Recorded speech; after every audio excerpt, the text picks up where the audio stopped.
اعوذ باللہ من الشیطان الرجیم، بسم اللہ الرحمن الرحیم۔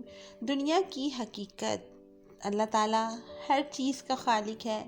دنیا کی ہر چیز اللہ تعالیٰ نے پیدا کی ہے۔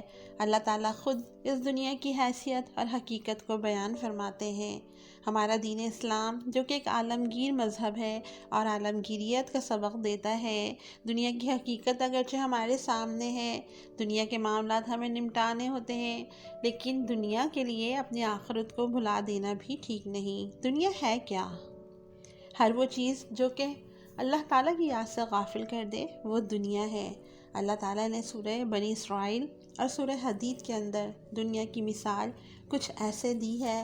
سورہ حدید میں اللہ تعالیٰ فرماتے ہیں، دنیا کی زندگی یہ ہے کہ بچپن کے اندر انسان کھیل کود میں پڑا ہوتا ہے، تھوڑی سی اس کی عمر زیادہ ہوتی ہے تو وہ زیب و زینت کی طرف مائل ہو جاتا ہے، اس کا رجحان اس طرف بڑھ جاتا ہے۔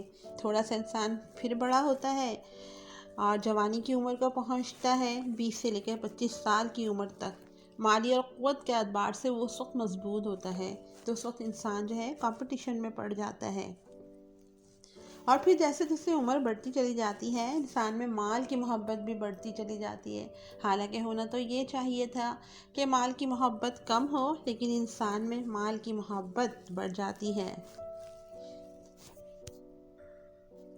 اللہ تعالیٰ نے ایک مثال کے ذریعے اس بات کو کچھ یوں سمجھایا ہے کہ جس طرح جب بارش ہوتی ہے اور ہر طرف سبزہ ہی سبزہ ہو جاتا ہے اور انسان اس سبزے کی طرف مائل ہو جاتا ہے، وہ سمجھتا ہے کہ یہ ہمیشہ رہے گا، لیکن ایسا تو نہیں ہوتا۔ ہوتا یہ ہے کہ پھر وہ سبزے میں آہستہ آہستہ پیلا پن آنا شروع ہو جاتا ہے اور پھر کرتے کرتے وہ خشک گھاس میں تبدیل ہو کر ہوا میں اڑ جاتا ہے۔ انسان کی مثال بھی ایسی ہی ہے۔ وہ سمجھتا ہے کہ یہ خوبصورتی، یہ جوانی، یہ شادابی ہمیشہ رہے گی، آہستہ آہستہ، مگر ہوتا یہ ہے کہ اس میں پیلا پن آنا شروع ہو جاتا ہے اور انسان آگے جانے کی تیاری شروع کر دیتا ہے۔ اللہ تعالیٰ فرماتے ہیں، دنیا کی زندگی کیا ہے؟ دھوکے کا سامان ہے، سراب ہے جس کے پیچھے انسان دوڑ رہا ہے۔ وہ آگے جاتا ہے کہ آگے پانی ہے، لیکن جب وہ وہاں پہنچتا ہے تو وہاں بھی پانی نہیں ہوتا۔ مثلا یہ کہ دنیا ایک سیراب ہے اور انسان اس کے پیچھے دوڑتا چلا جا رہا ہے، خواہشیں بڑھ رہی ہیں، اپنی خواہش نفسانی بڑھتی چلی جاتی ہے انسان کی۔ انسان سوچتا ہے کہ میں یہیں رہوں گا، میرے پاس ٹائم کم ہے تو میں یہ کر لوں، دنیا کے وہ کام کر لوں، دولت جمع کر لوں، پیسے جمع کر لوں۔ حالانکہ اس کو تو سوچنا یہ چاہیے کہ مجھے تو آخرت کی تیاری کرنی چاہیے۔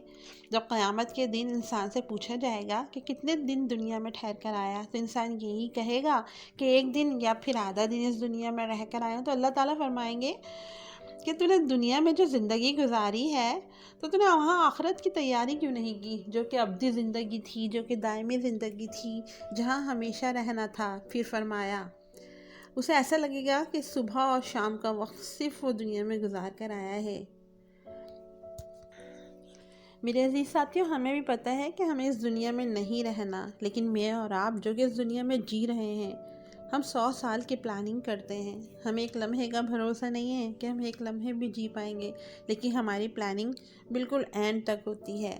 ہمیں نہیں پتہ کہ یہ دنیا ڈھلنے والی ہے اور دنیا ڈھل جائے گی اور ہمیں بھی اس دنیا سے جانا ہے، تو پھر ہم آگے جانے کی تیاری کیوں نہیں کرتے؟ ہم کیوں دنیا میں اس قدر مگن ہوئے ہیں کہ ہم اپنی آخرت کو بھلائے بیٹھے ہیں؟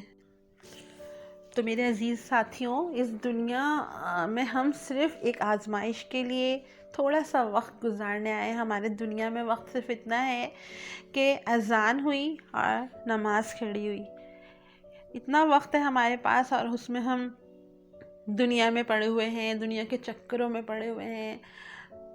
ہمیں آگے جانے کی تیاری کرنی چاہیے، ہمارا وقت قریب ہے، ہمیں آگے جانا ہے، تو آگے کی پلاننگ کریں تو زیادہ بہتر ہے۔ اللہ تعالیٰ ہم سب کا حامی و ناصر ہو۔ وآخر دعوانا الحمد للہ رب العالمین۔ جزاک اللہ خیر۔